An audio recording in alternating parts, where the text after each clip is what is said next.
ঠিক আছে, কালকে আমাদের লাস্ট ডে। তোমাদের সবাইকে তো মিস করবই, কিন্তু কালকের প্রোগ্রামটা একদম মিস করা যাবে না, কারণ কালকে থাকবে, কে থাকবে কালকে?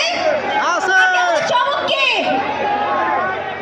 কালকে আমাদের সাথে থাকবে আমাদের ফেমাস এবং অসম্ভব জনপ্রিয় সিঙ্গার আসিফ আকবর। উনি থাকবে কালকে আমাদের সাথে, তাই কালকে একদমই মিস করা যাবে না। আর সাথে তো অসংখ্য গুণী শিল্পীরা আছে, নাচ আছে, গান আছে, সবই আছে। কালকে একদমই মিস করা যাবে না, কালকে দেখা হবে সবার সাথে। ঠিক আছে, আমি এই যাবে একদম দেখে রেখেছি কোন কোন চেহারা আছে, আমি কালকে ইফতার আবার দেখতে চাই। ঠিক আছে, কালকে কে কে আসবে সেলফি নিয়ে রাখো, তাহলে দেখতে পারবো। কালকে সবার সাথে সেলফি হবে, কালকে একবারে সবার সাথে ছবি তুলবো এবং সবাইকে